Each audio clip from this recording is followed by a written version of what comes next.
Thanks for joining us on the Coach's Corner. We're here at the Tivoli Tap House where they have great food and great beer here on the Auraria campus.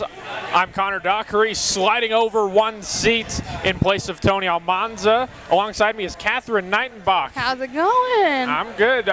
Did you have fun your first time on the show? You know, it actually was a lot of fun. We're going to see a couple of the same people, which is going to be fun too. Well, this time you're hosting with me instead of Tony, so we'll see how that goes. I know. It's going to be a step ahead, right?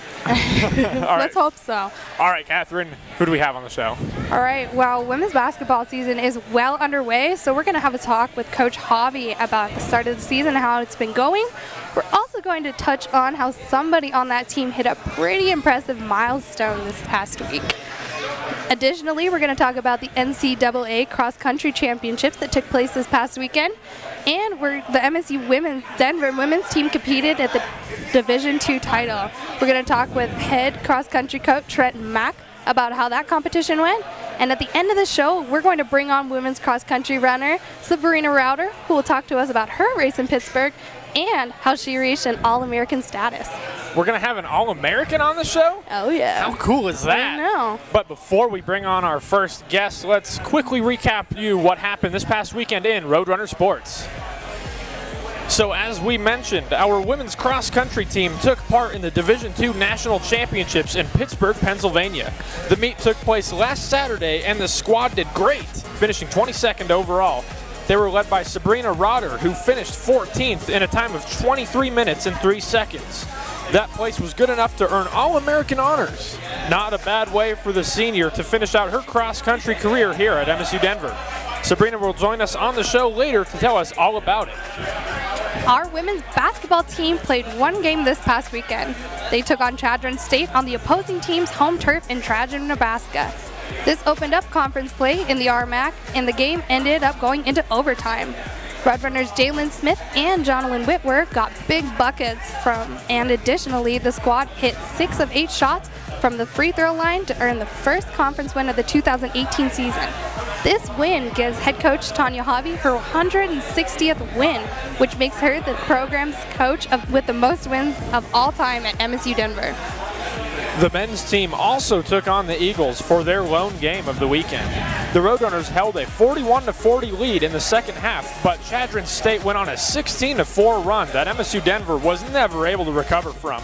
Drews Asa led the Roadrunners with 17 points, while Jaron Taylor put in some quality minutes to record 8 points and 6 rebounds. Coach Michael Ball's squad continues their road trip this weekend as they visit Regis and Colorado Christian.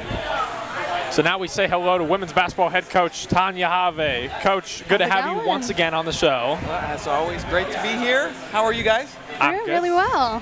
Good. Yeah.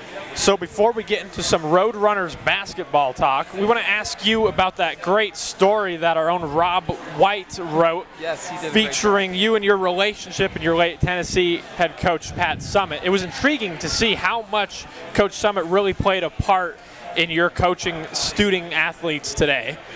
Oh yeah, she's, like I said in the article, she's instrumental, and she's one of the reasons that I wanted to coach. What a great role model she was, and always there supporting whatever it is I wanted to do, any kind of help that I needed as a mentor and a friend. You know, as I got older, you know, really had a great friendship with her that we could share things about other than just basketball.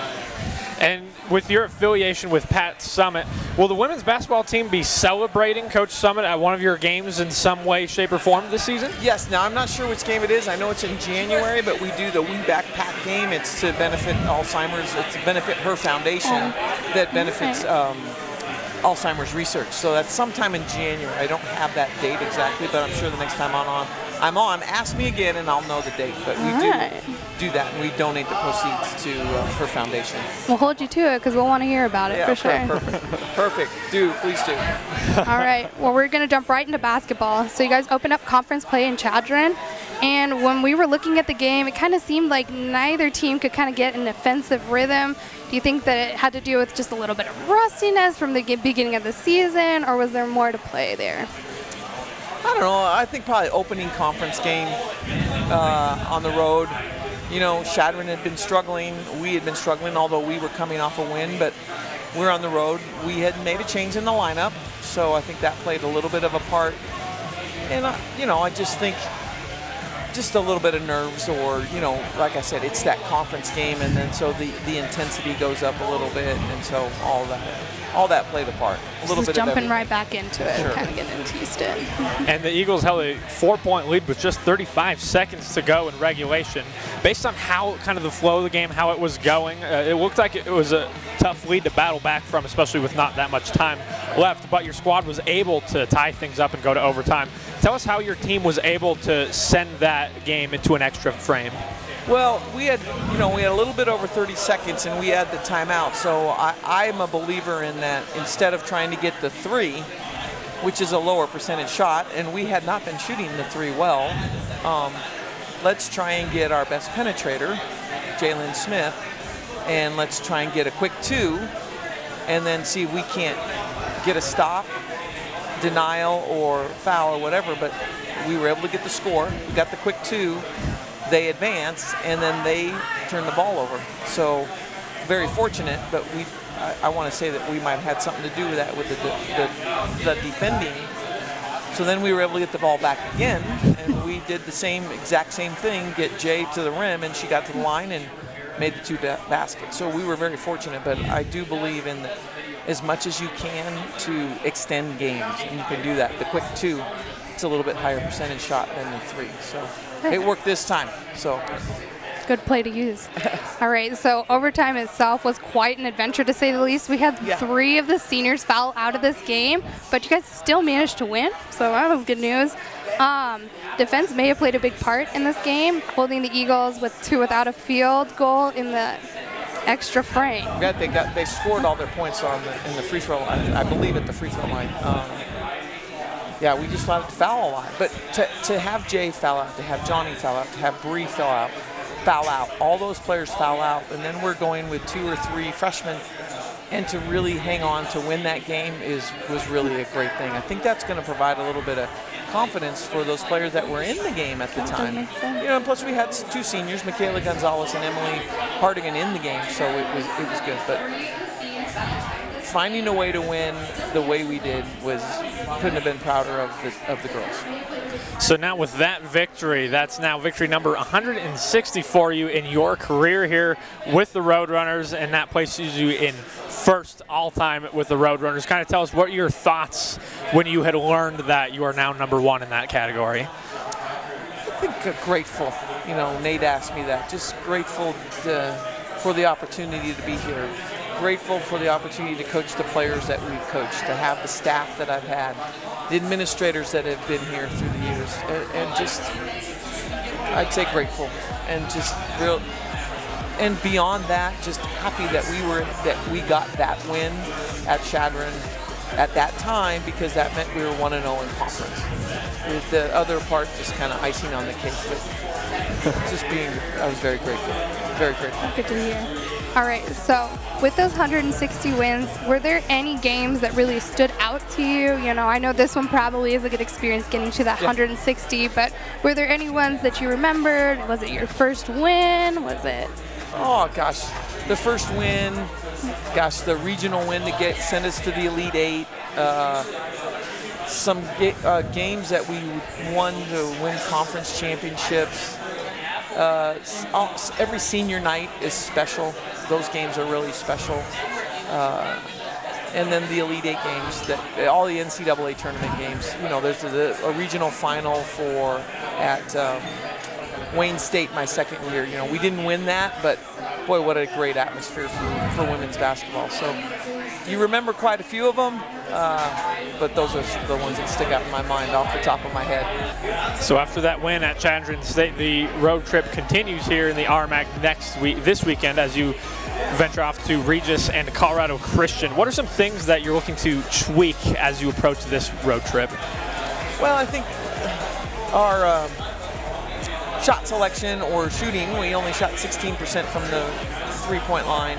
Shot very well from the three-point line, and we shot better from the free throw line. But I think just getting a little bit more flow into the offense, Rebounding is going to be a big focus. We got out-rebounded by 13, and usually when that happens, you don't win games. So rebounding is going to be a big focus this week because Regis is an outstanding rebounding team.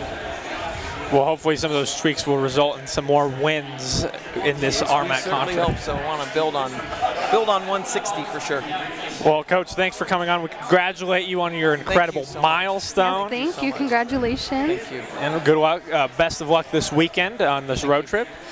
Make it to 161. We got this. Yeah, we get 161, 162 is good. That means we're 3-0 in conference. Yes. So. That's right.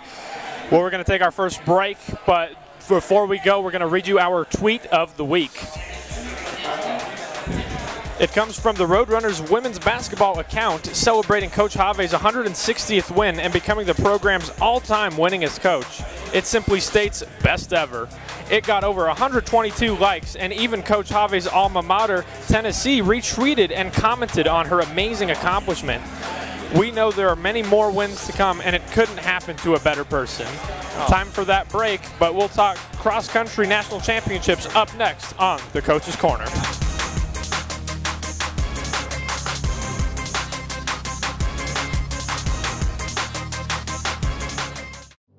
In the heart of the city, Metropolitan State University of Denver is holding the line on the American dream. Our students come from every background and experience. They are tenacious, purposeful, entrepreneurial. They choose the highest quality and best value in Colorado higher education, and they choose their own roads for more than 70 undergrad and graduate degrees. Relevant, hands-on, and affordable education. Discover your road to success at msudenver.edu. It's not about where you were born. It's not about your gender or the color of your skin, or whether you're rich, poor, or in the middle. No matter what you play, if you have the skill and drive to succeed in school and in sports, we'll provide the opportunity. I'm Michaela Gonzalez, senior forward from the women's basketball team. I'm going to dish into the post for Gonzalez, and that one is good for 2. And you're watching the Coach's Corner. Get rowdy. Welcome back to the Coach's Corner. Before we talk with head coach Trent Mack, we want to let you know that you can enjoy some great Tivoli beer at a new location. The next time you are at the airport, you can now visit the Tiv to enjoy all the delicious brews that you drink here at the Tivoli Tap House in downtown Denver. The Tiv is located on the ground floor of the Westin Hotel at DIA, so whether you are leaving or returning to Colorado, you can enjoy all great Tivoli beers. So take flight at the Tiv. So now we welcome in head coach Trent Mack of the cross-country team. Welcome back to Colorado. How are you feeling? I'm tired. No, it's good to be back. It's good to see some sunshine again. It was a little cloudy and overcast out there, but it's good to be back. All right, we're going to just jump right into it. So you guys had an excellent performance at the regional meet here in Denver, which earned you guys the spot to compete at the national championships. How was that exciting feeling learning that you guys were able to go to Pittsburgh this year? I mean, it was awesome. It was exciting for the girls, you know, just the whole thing leading up to it and, you know, kind of the unknown of, you know, what you're going to go out there and do. It was a festival year, so some added excitement out there. And, you know, we just, but at the same time, that transition coming off regionals where they had an amazing performance. We're still trying to get ready and stay sharp and be prepared to go out there and compete. But, you know, the overall experience was great, and I think even the part leading up to it really built into the whole, you know, the whole experience for them.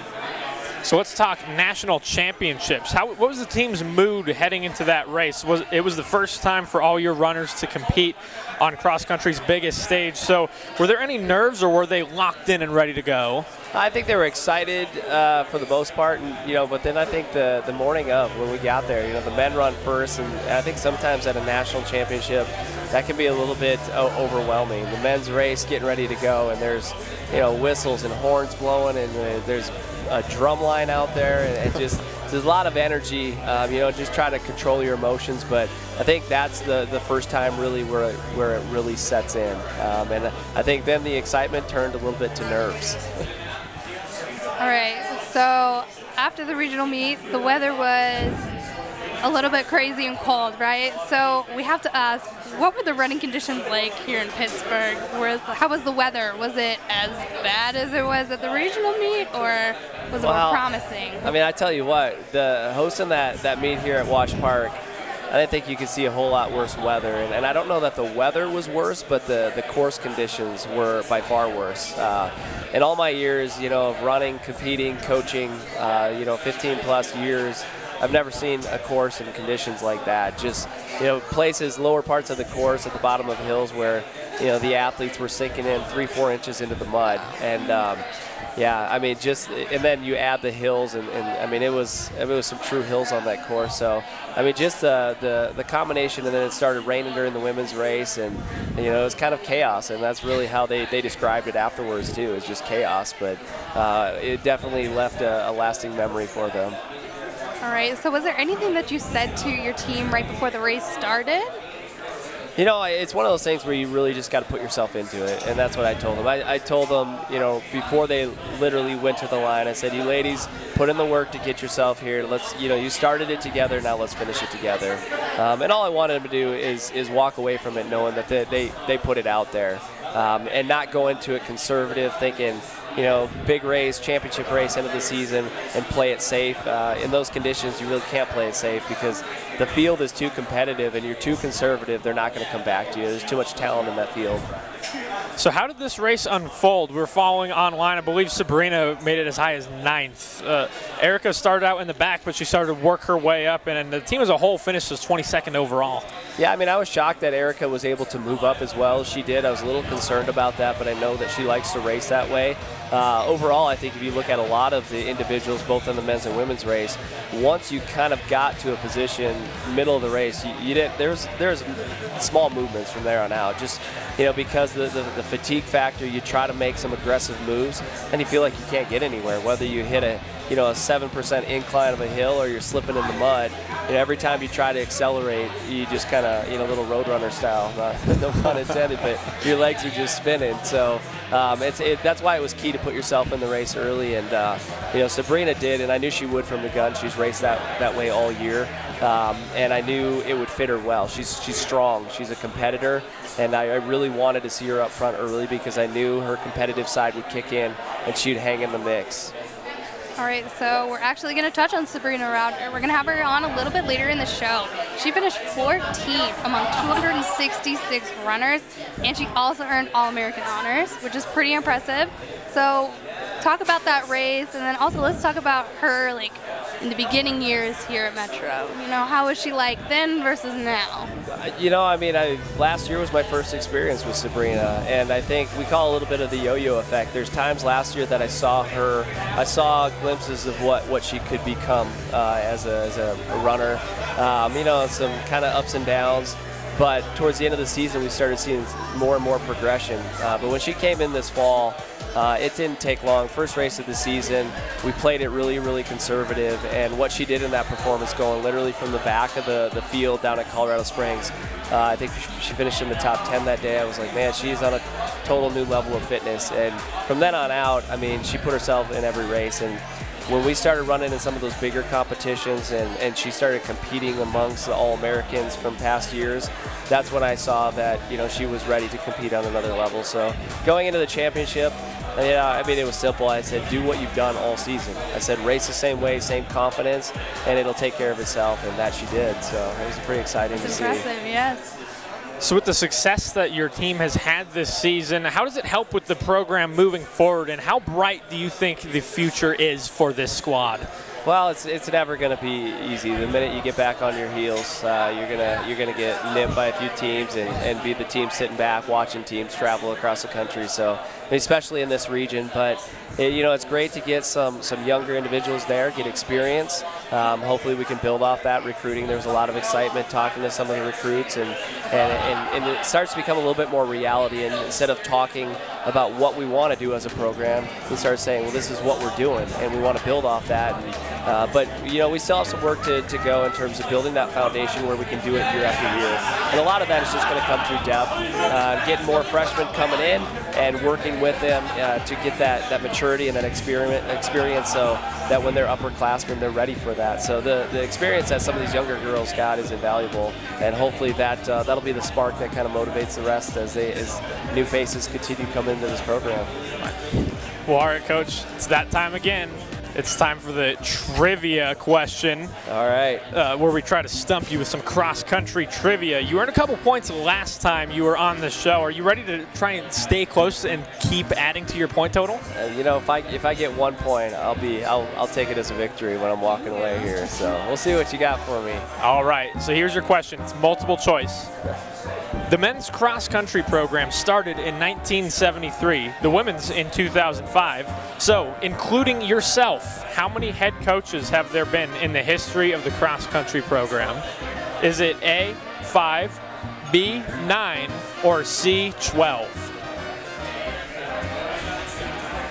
I'm going to go with 9. You are correct. All right. Got 1 point. Victory point. We'll take it. So anything else is just bonus from here on out. Oh, yeah. Well, you actually do have a shot for a bonus point, or up to 9. So, can you name any of those 9 coaches? All right. Nick Moss. John Supsick. Man, when you get put on the spot, I can name these names in a heartbeat. Do I include myself? You can. Right, yes, Trent Mack that is count. one of those. Oh, man. Oh, why am I drawing a blank here? The Jeopardy music is winding to a close. Well, I know we're going to run out of time as I'm trying to think about a few of these, but as soon as I'm walking away, there's like 3 more there. Right. As soon as you take that headset off. He's going to think about I'll throw in the white towel right there, though. Well, three bonus questions. And that gives you 4 points total. All right. We'll take it. That's way more than 1, right? Improved from last time. We're just looking for progress. So. Well, again, at least you walked away with more than 1. You were hoping for 1, but you got more than 1. So, Coach, thanks for hanging out with us tonight, and congrats on nationals, and good luck to you moving forward in the indoor track and field season. I appreciate you guys. Thank you. We got to take one more break, but stay close. We'll bring on All-American Sabrina Rautter here on the Coach's Corner.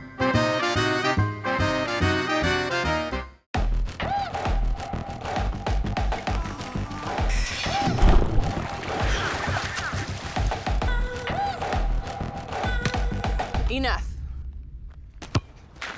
Yeah, I'm over it.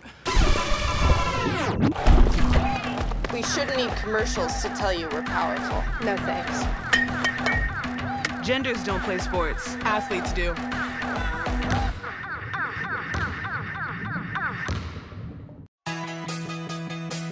Rocky Mountain Athletic Conference is committed to sportsmanship. We take pride in the conduct of our student athletes and coaches. And ask that everyone, coaches, athletes, and spectators, treat opponents and officials with respect. We encourage you to cheer for your favorite team. Unruly, threatening, or obscene behavior will not be condoned. Thank you for your cooperation and support.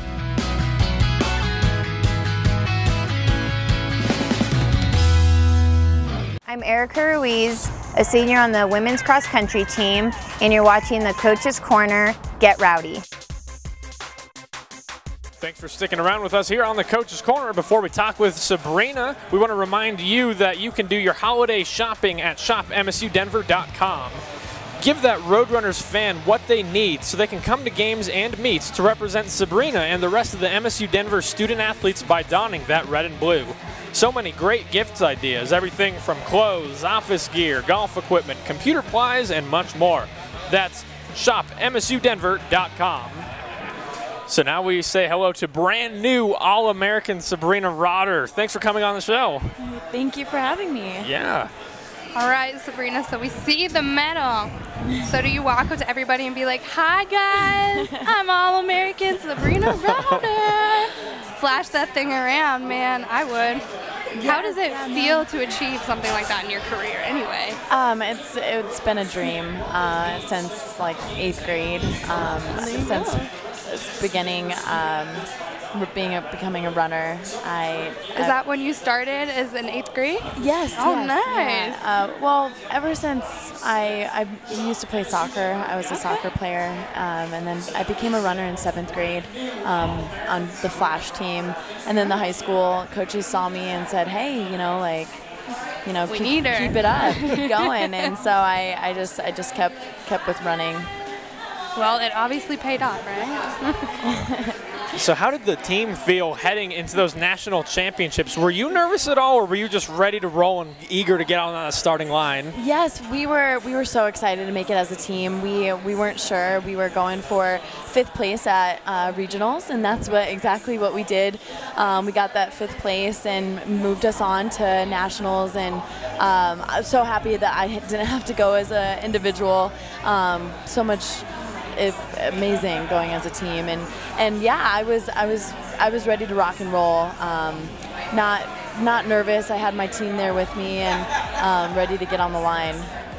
All right. So we already talked with your coach about the weather conditions, but compared to the regional championships, how was the weather conditions like? We saw the size of the spikes to your shoes. Was it really muddy there? It was bad. It was very muddy, very hilly as well. Going back East Coast with all the hills, a lot of rolling hills, and then with the mud, it made it even harder. Having those spikes, the 1-inch spikes, really helped. They looked huge, so I hope they did. They were. We were a little nervous about wearing them, to be honest, but once we put them on and we were running around, we didn't feel them. Oh, good. All right. Yeah. So kind of take us through your race. What was the strategy going into it, and how well do you think you executed that strategy? Just the same strategy as for previous races, just staying in the front, behind the front pack, and watching for the green and red, Adams and Western, watching out for those girls and trying to stick with those girls. Did exactly that at regionals and decided to do that at nationals, and getting out right in the start, getting out in front of everyone right in the beginning really helped me place, get into a good position, and then just kind of pushing through and climbing those uphills. I got past, but then I passed him on the downhills. I wasn't too worried, and whenever I saw Coach, he gave me exactly what I needed, direction, and just listened to him and followed him and made it to the finish line. Well, congratulations. So you finished 14th place overall out of 266 runners. That is insane. So we want to talk about how the growth from freshman year to present, how you got to that place, I guess, from your college career working at a Division II college. Yes, I was very surprised with 14th. I wasn't even ranked and to be top 40 going into nationals, and so just my improvement every race this season. I've just been improving every single race, and I with the training that we've been doing, I've been more confident in every race and excited to go out there and just have fun and race with the big girls, and I did just that. It's a great underdog story then. Everyone's like, Sabrina Rautter, who's she? And you're like, I'm All-American. Very, very exciting to be an All-American. A dream come true, and ending my cross-country season. Bittersweet. I mean, it's really sad. I love cross-country, but excited to go into indoor and do the same thing. Yes, we're excited to see it for sure. So the indoor track and field season, as you mentioned, is almost upon us. Tell us what events you're going to be running in, and what are some of your goals heading into that season? I have been a miler, but Coach is looking for a 3K to do some 3Ks. Right. So kind of excited, try new things. I love trying new things. So excited to be doing a 3K. Might also, I want to do the mile, try to, bring my mile time down. But and we'll be doing the DMR relay, which is super fun. Getting to have a team and being a part of the relay. So looking forward to that.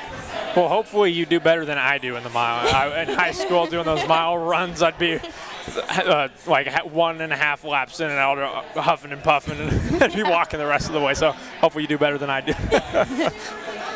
All right. Well, I think it's on you. All right. So congratulations on having an incredible cross-country season, and good luck in the track and field season. Yes, thank you. Before we say goodbye, let's tell you what is coming up this next weekend in Roadrunner Sports. Speaking of that indoor track and field season, Sabrina and her squad will get things going in Golden this Friday. Coach Janice Christopher and her team will take part in the Colorado School of Mines Alumni Classic. It's a good type of event for the squad to knock off that early season rust. Golden is only a few minutes up 6th Avenue, so go and check them out and cheer for them as they come running around that Ore Digger indoor track. How about those basketball teams? Both will continue their road trips this weekend, but they'll be on the short road as they head to Regis University this Friday. The women's game will tip off at 5 p.m. and the men will get going at 7 p.m. Then, the next night, the Roadrunners will head to Lakewood to battle the Cougars from Colorado Christian. Again, the times will be at 5 p.m. and 7 p.m. And if you can't make it out to see those games in person, then you can find the video links at roadrunnersathletics.com. Well, that's another Coach's Corner in the books. We want to thank Coach Haave, Coach Mack, and Sabrina for joining us this week. Remember to follow us on Twitter to find the replay of this show the next day. That's at MSU Denver Sports, so you'll never miss a Coach's Corner all season long. For Catherine Neitenbach, I'm Connor Dockery. We'll see you next time here on the Coach's Corner. That's all, folks.